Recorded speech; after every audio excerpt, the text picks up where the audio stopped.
Okay, so here we go with episode 2 of the Lord Showcases. Today, we'll be showing off, well, we've already showed off to Carla, hopefully earlier today, if everything goes swimmingly according to plan.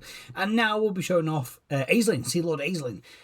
The focus of this is, again, quite a long video. The focus of this is to show off all the faction mechanics, and I'll also show off Aislinn's, or the High Elves, new unique patronage of court patronage system as well. So we'll see, obviously everything's new to him. We'll show off what's new to the High Elves in general, the main new rework for the High Elves, and then we'll also show off all the new High Elf units minus the Regiments of Renown, because I'm going to save them for their own little video, hopefully coming tomorrow with sales video. So keep an eye out for that. If you do enjoy the video, please do leave me a like, subscribe if you haven't already, and let's jump straight into it. Let's go. Okay, so here we go, loaded in with an Aislinn campaign. So I feel like I'm at a good position now to actually kind of show you, I've experienced it a little bit, show you basically what he's here for, what he's aiming to do, and try and run you through basically how his mechanics work. So to start off with, you will spawn obviously in the southern isles of the, well, the eastern colonies, eastern isles. You will be at war with a Vampire Coast faction, a new Vampire Coast faction. Unfortunately, they are only here for the purpose of being a punching bag for Aislinn. After that, good luck to them. You will take over different areas here, and once you've taken over all three areas, a Dark Elf will appear around about here, and then you've got to go kill him, which will then unlock your seed lanes, all very self-explanatory. So, when taking over different settlements, Aislinn, very similar to Dakar, I don't know why it's a running theme with this DLC, has two different, buildings or kind of cities he can build. So, he can build it anywhere, doesn't matter. He can build outposts and colonies. Now, I'll just quickly go over here. So, I've gone over to the east here, and I've already laid way to Dakar. We'll also have a look at Dakar's defeat tray here, which will be a nice little addition. But before we have a look at that, let's have a look at this. So this is what's going to happen. You will have Eastern Elven Colonies available to you, but you only get one at the beginning, and you have to do certain other things to get more over time. Very similar to Dakar's Pleasure Palaces, or whatever they're called. I think it is a Pleasure Palace. You don't get unlimited amounts. So instead, we're going to establish an outpost. So, when establishing an outpost, you will be able to pick any of the known High Elf factions. Sorry, I do apologise about Aislinn just shouting there. You'll get to choose any of the known High Elf factions. So, for example, here, I do know all of them, and I'll explain to you how I know all of them at Tier 7. But to begin with, you only know Imric and Teclis. Now, once you pick one of the High Elves to be patronage of the land, you cannot pick anyone else. I believe in their showcase you could pick different people. I believe they had like a Teclis one down here and an Imric one up here, or something like that. But now it's, I could be wrong, but now it is only whoever you pick gets the whole province. So here, obviously, we're going to gift it to Teclis because that's the only person we can gift it to. And Bosch, real quick, let's just check out that defeat trait. We're going to, hold on, let's have a look. Oh, actually, to be fair, for certain lords, that could be really good. Yeah, that, do you know what? Yeah, not a bad defeat trait. All things considered. For certain lords, to get in those two could be, yeah, really good. Anyway, getting sidetracked there. So yeah, once you take over an outpost, these outposts are going to be here to help supply you and your Elven colonies with things called Elven Trade. Now, what Elven Trade is a new resource up here. You need Elven Trade to basically supply your colonies, which again will make more sense when I show you off a colony in a second. You only have two different buildings here, one of which is an Elven Trade building, and one of which is a defense building. Now, straight off the get-go, you can just keep on going up the middle here and level up with money and Elven Trade. There are other things on the side, which I believe you need to have a certain level of Dominion, or Domination, sorry, I think it's called, which again is a new mechanic, and we'll get into that in a second. So unfortunately, you only have the most basic one, but you can start going over here into different ones. Jesus Christ, and in that you can have one of each of the dragons and an outpost, which is insane. Oh my god, eventually. So yeah, once you build up them, they're going to start producing, as you can see here, more trade. This one's producing dedication, which again will make more sense in a second, as well as influence and control and other things. Again, you can use it by using elven trade to kind of go down other routes. And yeah, you can make the outposts different, but all in all, the outposts are here to help boost up your main armies by giving you, your main colonies by giving you more elven trade and also dedication, which we'll get into in a second. Now, once you've built those outposts up, I will actually quickly explain this. So, in the main province, it's very foggy, and I hate the fog here. In the main province, you actually have 2 landmarks. Well, 3 landmarks, including the one where you probably want to place your main settlement. So the landmarks here, thankfully, as long as they're tier 3 and not obviously any more, can be built on the outpost. So that's why I've kind of not done it here. So for example, I can build this one, which is really good. So I'm going to build that one. It's going to take 4 turns, and what that will provide me with is a Loremaster of Hoeth unlockment. I can just unlock Loremasters of Hoeth now. Hero capacity +1, cooldowns -5 to all factions for spells, which is really good, and then spell resistance for spearmen, which obviously being high elves is going to be your main takeaway there. It also provides a garrison with a Swordmaster of Hoeth, which is really nice. And you can see here, by doing so, boom, it's now giving me +1 for Elven Colony ability in 4 turns. So there you go. There's another Elven Colony I'll be able to build when I choose to build it. I can build it anywhere, but obviously depending which one you do depending what settlement you take, so it depends what you want to do with it. Over here, the exact same thing is happening here. So here, this one can be good, especially with what I've done. Attribute Unbreakable during sieges against all Dark Elves. Yeah, cool. So if you was to go to Nagarath and take over settlements, stuff like that, all of your forces were unbreakable, so every single elf in that settlement would fight to the last man, which, yeah, could be pretty cool, to be fair. The same with, obviously, being over here against Felheart. Any settlements I take over while fighting against him will be unbreakable. So, yeah, really cool. Like I say, if you build it in an outpost, it will give you an additional Elven Colony, as this one will as well, as the one we just built. There you go. You can see there, when built in a sea post, it will provide you with an additional Elven Colony. And in the Tower of the Sun, our Elven Colony, it also has one here, which provides us with an unlockment of Moon Dragons at tier 3, which is actually pretty insane, to be fair. A nice early landmark there. And instead of giving us an additional Elven Colony, it will give us 30 Elven trade per turn. Which, yeah, beautiful. Obviously, once I build it, going to be very good. So, let's just skip forward a couple of turns now, and I'll basically show you what happens with the Elven Trade, because I do need to level this boy up to get an additional slot here, and then I can show you what you actually use the Elven Trade for. Okay, so a couple of turns have passed now, and I actually got an additional Elven Colony from one of the landmarks. Like I said, if you actually build it up, it does give you one. So I believe in this one, yeah, Tower of Stars, boom, Elven Colony availability +1. So I thought it'd be easy if I just went out of my way and just claimed another one. Might not have been the best area to claim it, but obviously for the purposes of the video, this is where I'm going to do it. So what do colonies do in comparison to outposts? Outposts treat them very much like a dark Chaos Dwarf minor settlement, where you're just going to be funneling resources into your major settlements to boost up different things. So when it comes to main settlements, or your colonies, should we say, your main buildings here, you've still got your recruitment buildings, because you can still host landlords, just like you would with any other high elf faction. On top of that, you've still got your defense buildings, but here is where we're going to be looking at most when it comes to colony infrastructure and dragon ship supplies. So for colony infrastructure, it's exactly that. You're going to be using Elven Trade to help boost your colony and to get basically better faction-wide income and stuff like that. So I'll give you an example here, which is exactly that.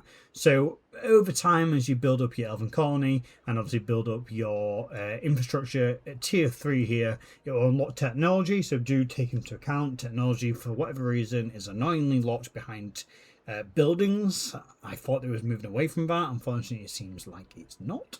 It also gives you there 600 gold and elven trinkets, 10 chests of elven trinkets as well per turn, which isn't too bad.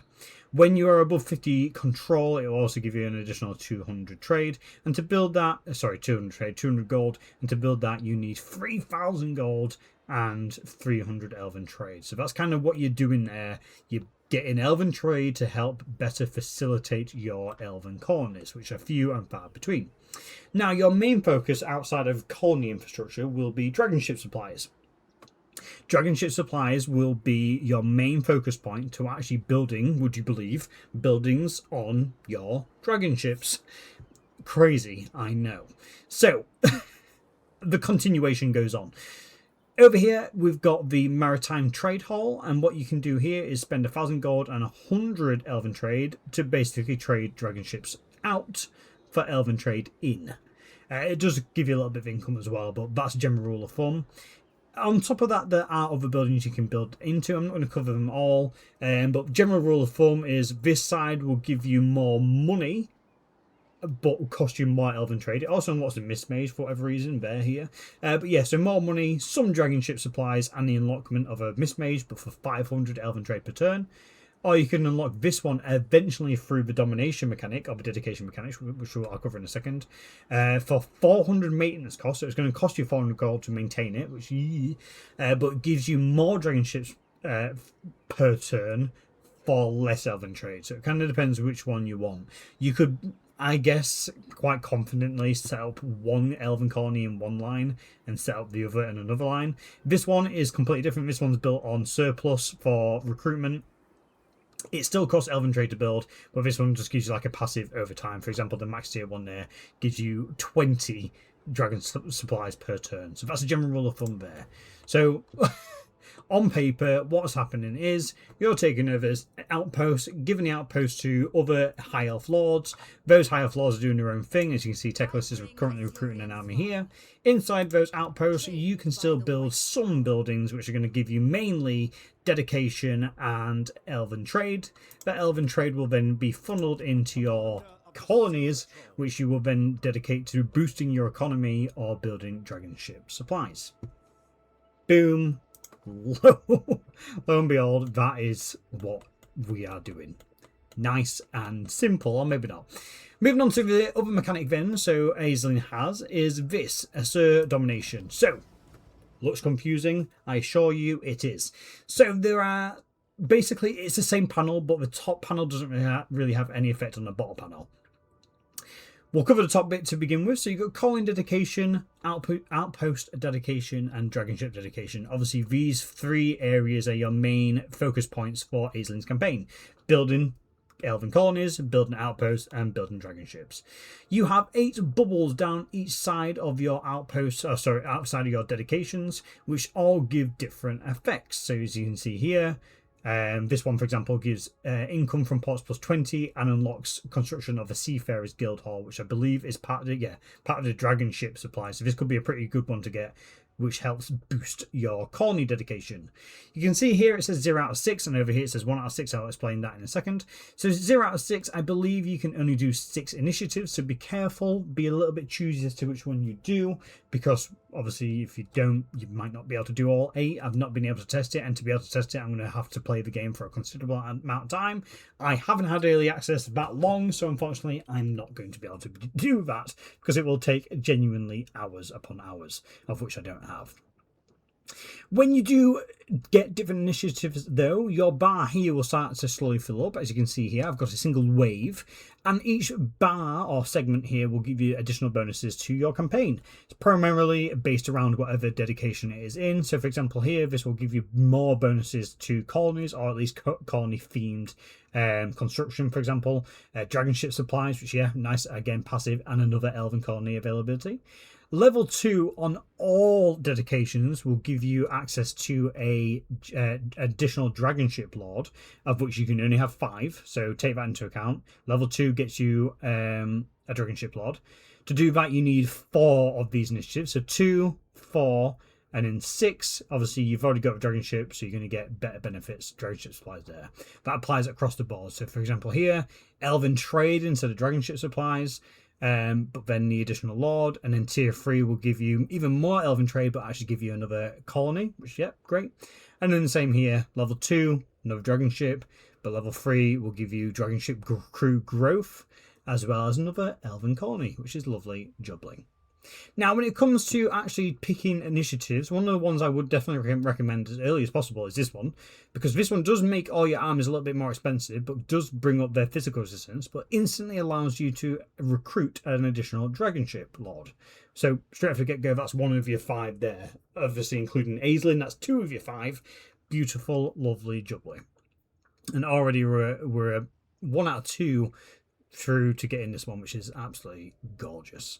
Outside of that, that is it. That is the top part of this mechanic done. Active effects just literally tells you what is currently happening. For every one you unlock, the next one will cost 100 more dedication. As you can see here, this costs 600, whereas the one over here only costs 500 because I haven't unlocked anything on these.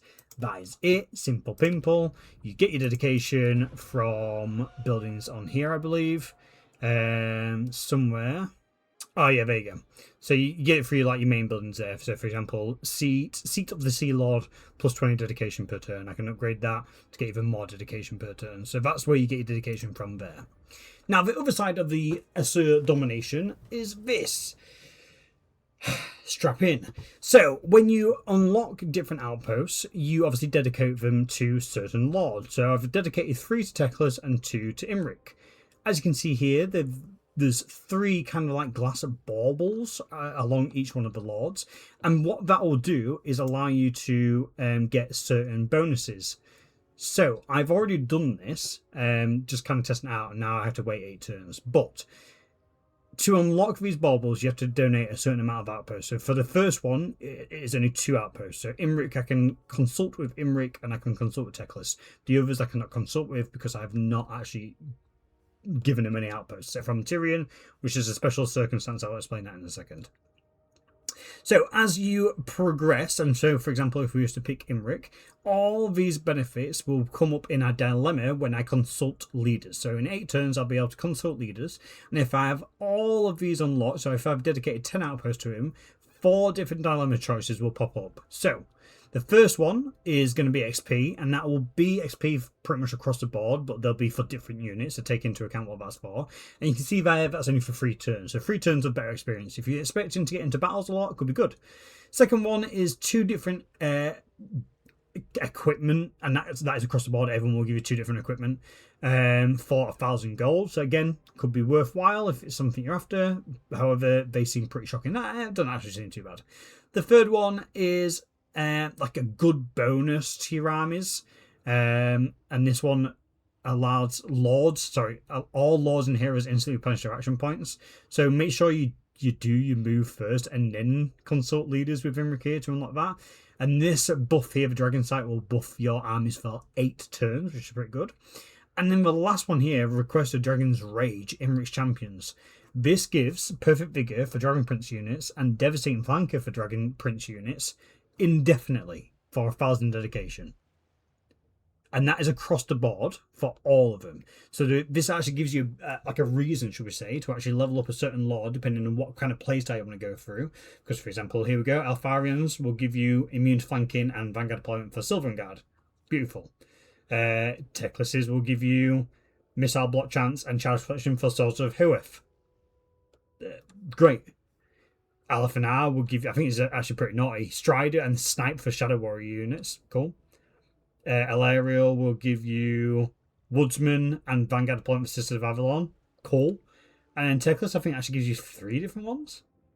Attribute Vanguard for Phoenix Guard. Yeah, 3 different ones. Vanguard deployment for Phoenix Guard. Wallbreaker for White Lions of Trace units, which, sure. And then Glorious Charge for Silver Helm units. Beautiful. Once you've unlocked that for 1,000 dedication, those will get taken away next time you consult leaders. So yeah, that is that effect. Basically, the more outposts you dedicate to them, the more you can consult with them, and they will give you better things when you do so. Boom. Simple pimple. Sound. That's a pound. So now that we've done that, I think the only thing we've really got to show off is the new actual faction mechanic for all of High Elves. So we've got the Patronage of the Realms. I'm going to try and run through this as quickly as possible. So you've got two different tabs here. You've got the Patronage table and... Why am I saying table? Get that out of your head. Court Unity tab. There we go. On the left, we've got Ulthuan and all the different seats around Ulthuan. It'll make sense in a minute, but imagine this, again, for whatever reason, like a Chaos Dwarf mechanic, where there are seats and you can be usurped. That is exactly what's happening here. You've got seats, you can be usurped. Now, as you level through, so for example, you can see here, I've claimed this one for Aislinn myself.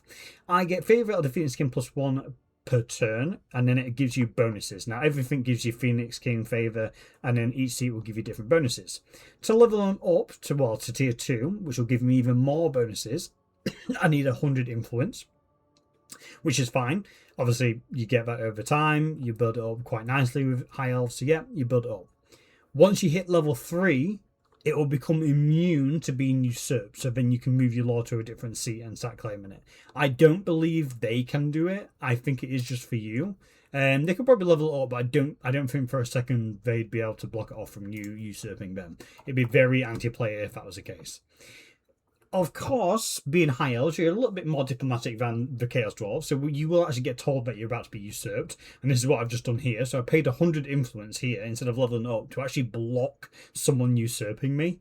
So now I've got basically usurp protection for 3 turns, which is fantastic. At the bottom here, you've got a bit of a line here between good and evil. Not really. You've got a line here. You've got a line here on the right, which basically tells you the influence of foreign powers coming onto your land. So you can see here the more foreign powers which come onto Ulthuan, the more seats which get locked off, and it tells you who actually owns them. And then it will slowly tick down here, and the more seats which get ticked off, the less the more power, the more territory which gets controlled, the less seats you have access to. So that's one thing to take into account. Playing as Aislinn, bear in mind this mechanic is available for all higher factions. Playing as Aislinn, you really are left in the shitter, because you are completely left dependent on someone being able to do this by themselves, basically. Whereas if you was to go off and if you use any of the high elf lords, you'd be able to do this yourself and obviously make sure that Ulthuan stays high elf controlled. However, playing as Aislinn, unless you choose to come over here, good luck. You are really putting a lot of money on the AI there. So yeah, good luck there. As you can see down here, when you actually do level up the Phoenix King's favor, you will slowly build up here through... Oh God, voice break there. It just disappeared. Through level 1, 2, 3, 4, and all the way up to level 10. Once you do so, you can click on the Court Unity tab, and you can see here. So what this basically is a glorified Confederation mechanic. Great. that is it. It's a glorified Confederation mechanic. So for the purposes of this, if I wanted to confederate Tyrion, I would have to get this province, this seat up to tier 3, as well as this seat up to tier 3, and then have level 5 favour of the Phoenix King. So you can see here, I'm at level 2, nearly level 3. Once I hit level 5, as long as both these seats are level 3, I can confederate him. Boom. And that is across the board. Everyone else is the exact same. I want to unlock Imric, I have to get both these seats to level 3 and have level 5. I want to unlock Elariel, I just have to get that one to level 3 and level 5. So Elariel's actually a little bit easier compared to the rest of them. But yeah, on the grand scheme of things, that is it. It is a glorified Confederation mechanic. Is it great? Yeah. Is it good? Yeah. Is it a little bit complicated and a little bit hard to read? Yes. So, with that being said, I think what we'll do is I'll show you his skill trees now. I'll show you where he spawns or what it looks like when he spawns when you're not playing as him, because something kind of interesting happens. And then we'll get into the unit showcase. So let's do that. Okay, so here we go with Sea Lord Aislinn's skill tree here. So basically he's going to be quite a nice debuffer when it comes to his first kind of unique tree line here. So as you can see, he's going to have, yeah, good debuffs there for local regions and enemy armies in areas. He gives a Stalk for Lothian Sea Guard units and gives them an ability and a little bit more replenishment when winning a battle, which again is kind of weird because T'Challa has the same kind of thing here. Yeah, sure, it is what it is. And additional dragon ship army ability usage, fine, yeah. And dragon ship supply cost, so basically cost less to build and dragon ships. That's completely fine. First strike, Vanguard for all units is pretty naughty. Campaign movement range for enemy units starting a turn in this region minus 50%. So people are not going to be able to get up to you. Success chance for ambush 20%. Good. Give no quarter, even more replenishment after winning the battle, and gives your whole entire army 10% weapon strength, 10% missile strength. Beautiful. And then second one down here, Vicious Fighter, going to give you unyielding assault and melee attack up. Spirit of the Sea God is going to give you ward save and physical resistance for basically all the new units. Naval Discipline, when attacking, going to give you more melee attack and melee defense, as well as naval discipline. And then here, Approval of Finubar gives you diplomatic relations with High Elves, recruitment costs for Lord's Army, and income from second settlements for Lord's Army as well. So all round, yeah, an alright buff. Again, only kind of really buffing those ship's company and monstrous units. But yeah, it is what it is. With that being said, one thing I will actually just quickly throw in there. When you unlock I forgot about this. When you unlock another dragon ship, you will get a dilemma which pops up, which basically gets you to choose between certain factions who will support you in the end battle. Because once you build all 5 of these, you will get a basically finale battle between you and the Dark Elves, and you get to pick support basically between the High Elf factions. My first dilemma was between Avalon and Tyrion. And that's why I've got a settlement over here in Tyrion, because now in the final battle, Tyrion will show up and I get an outpost in his settlement. That is all it is. That is all it is. There is nothing special to it. That is it. So that being said, now let's have a look at the units. Okay, so here we go. I just loaded into a Kugaf campaign and just using a mod which frankly still works regardless of what I'm doing. So when not playing as Aislinn doesn't have to fight anyone. He just starts right in the middle with all the sea lanes unlocked, and the other 2 territories are owned by another faction called the United Maritime Patrol, which are genuinely like their own faction. That is a completely new faction, which is interesting, and he owns the Tower of the Sun. So I don't know why. Maybe it's so that the AI doesn't get too sidetracked and like kind of go off and does its own thing. Because I'm assuming at the end of this end turn, he'll just go into one of the 3 sea lanes and disappear. But yeah, I just thought that was kind of an interesting one to take into account. There is an additional High Elf faction now, which only spawns in when not playing as Aislinn. Excuse me. And the Vampire Coast faction, which spawns in when playing as Aislinn, is nowhere to be seen. Which again, unfortunate. But bless them, I'll revive them somewhere someday. But with that being said, let's jump into the unit showcase. I just thought it was kind of an interesting one to actually take into account that AI's campaign start is very different to your campaign start. They get everything handed to them for free, which sure. But yeah, let's jump into the showcase. Okay, here we go with the High Elves showcase then. So, as I did with the Carlas, I'm not going to show you the Regiment of Renowns. I'm going to save them for their own little video because there's something quite cool happening with them. But I will show you obviously all the units. And what I tend to do is, for example, with Aislinn here, go through the little green tidbits up here so we get a general feel of what they're actually doing, and then kind of run you through the different active abilities they can get as well. So, without further ado, let's do exactly that, starting with Aislinn himself. So, he can spawn on a Sky Cutter and a Dragon. Unfortunately, the Dragon isn't unique. It is just, I believe, a Star Dragon, which, yeah, a little bit of a shame. Wish I had a bit of a name, but never mind.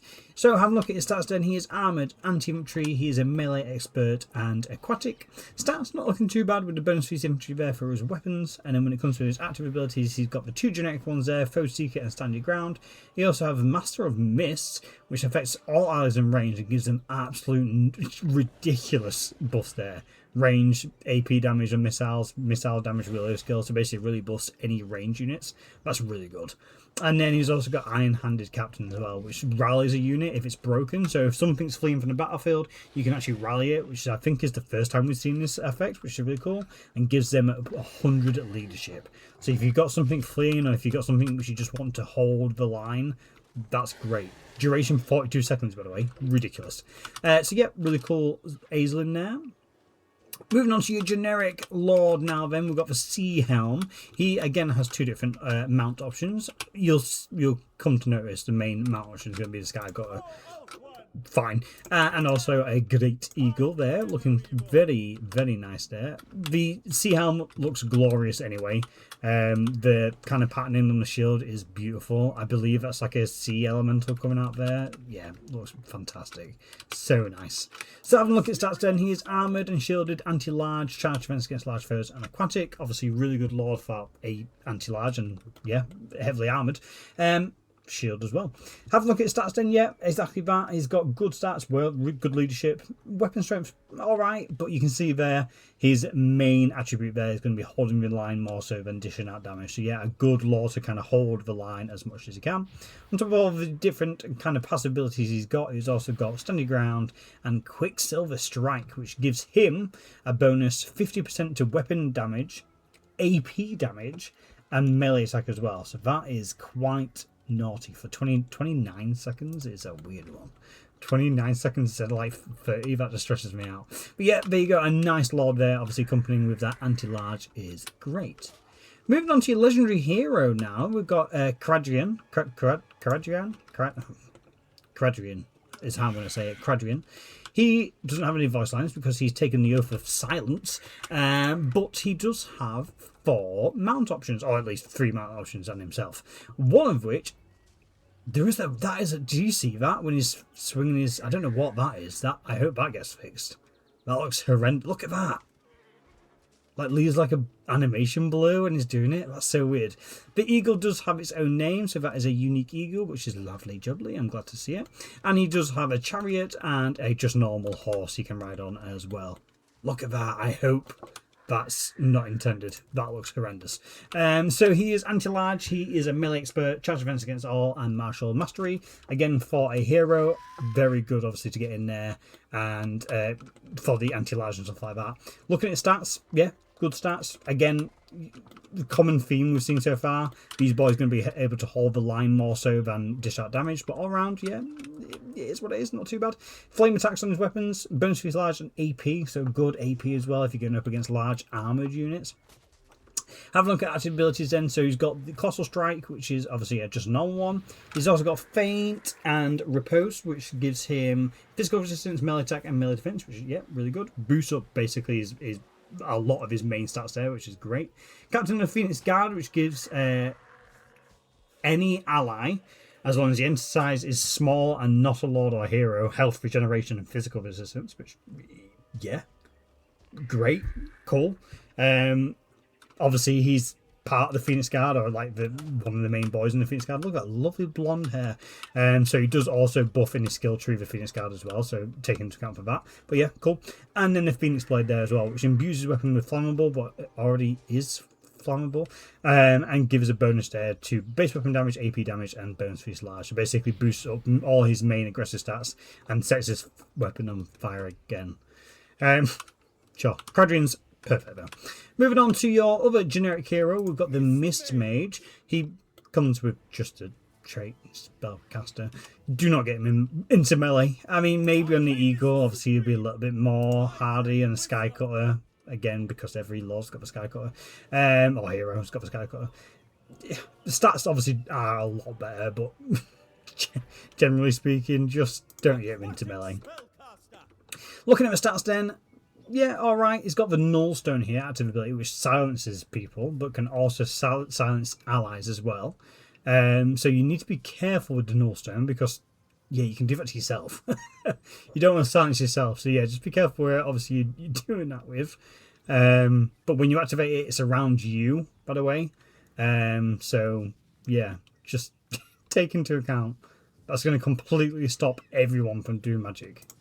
Insane. When it comes to his spells, he is a new spell caster. He has the Law of Mists. So down here, he's got Ladriel Shroud, which gives whatever ally he gives it to vigor per second reduction, which obviously makes him less tired, and immune to contact effects. Beautiful. This one, Matalan Spite, gives a damage effect. So I'm envisioning this as a bit like a Spirit Leech. Affects one enemy and reduces their speed and gives them more vigor.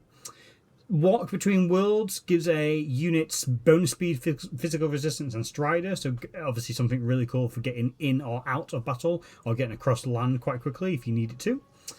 Flensing, affects up to 5 enemies in a range and reduces their armor and missile block chance, and makes them a little bit more squishier. The Writhing Mist, yeah, cool. If you put it on and himself on ally, gives them more missile block chance, 360 missile block, stock, and snipe. But if you put it on an enemy, it reduces their melee defense and leadership. So yeah, kind of a cool one there. And then Mistress of the Deeps. It summons 2 units, or 1 unit, but twice, of Oceanids. Which, yeah, as I say, when I do mod showcases, similar to how I'm doing this, if it's a summon on a spellcaster, it is fucking glorious, because spellcasters can really get into sticky situations at times. Moving on then to your units. Again, Regiment of Renown will come at a future date, do not worry. We've got your only infantry edition here. All the rest are quite monstrous in size and attributes.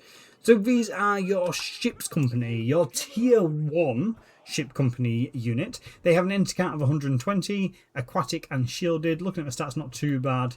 Do have the martial prowess there, which most high elf units will have some form of, either that or the upgraded version. And they can hide in forest. The tier 1, man, like, don't expect a whole lot from them.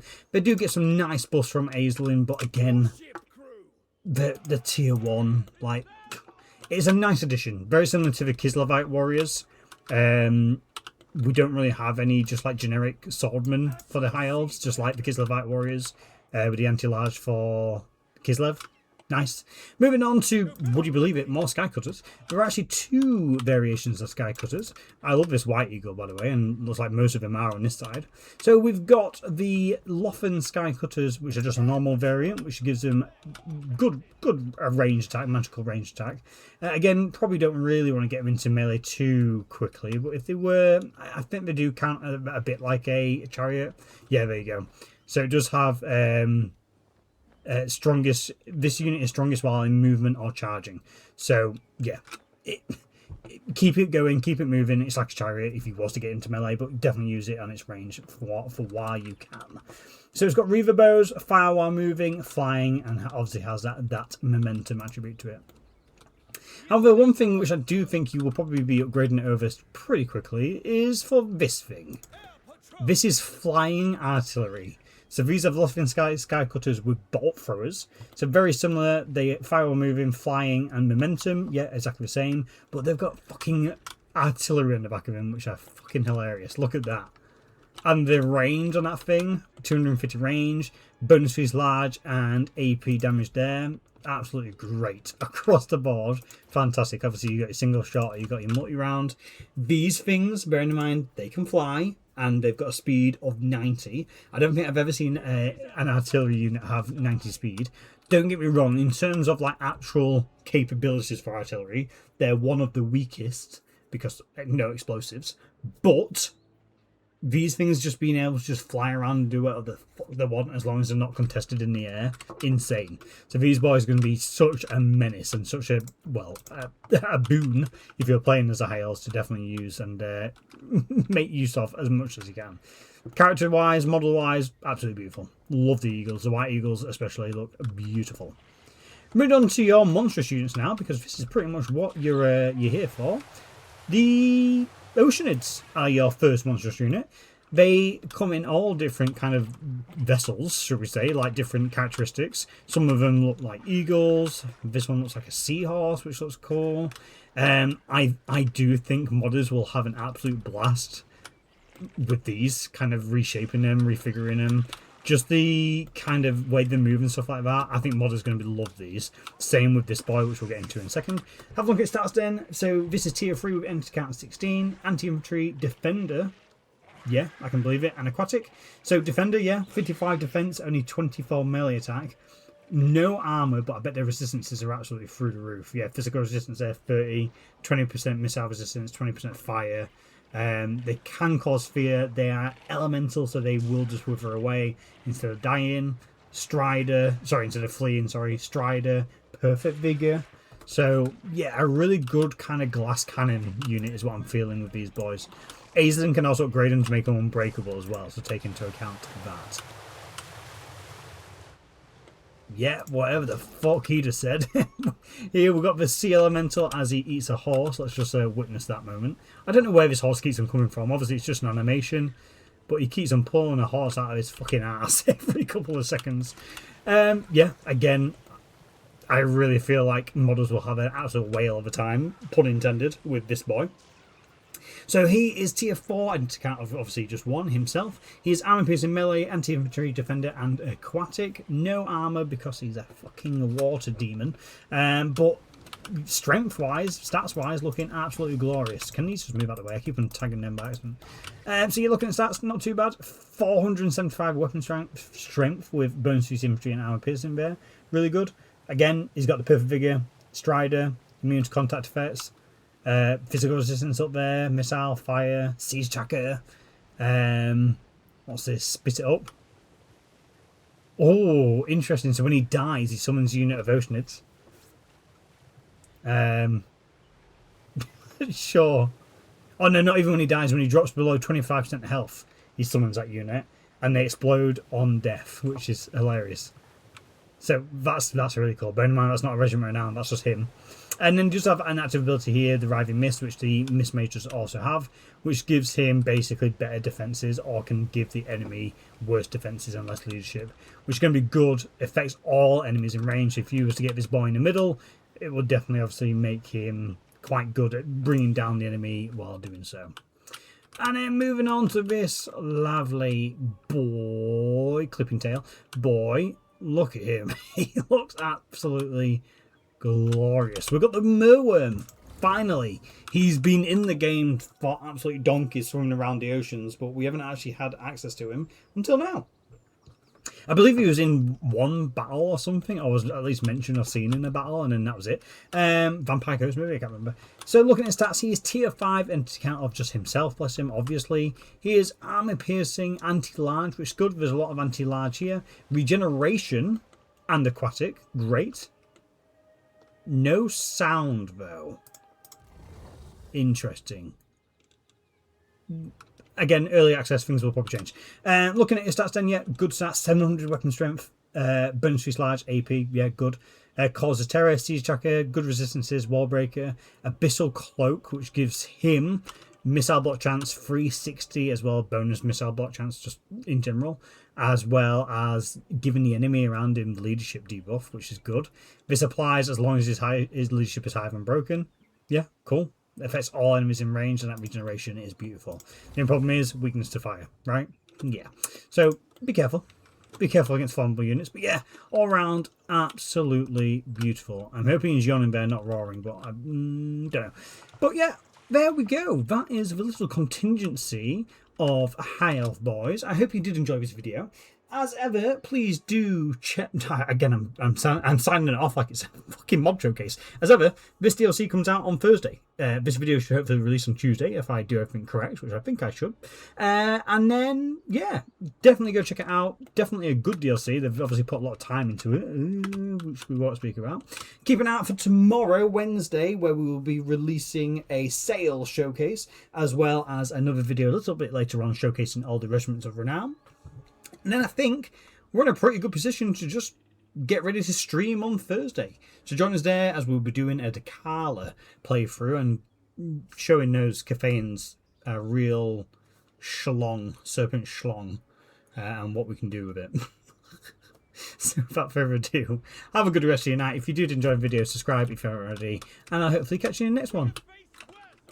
Bye!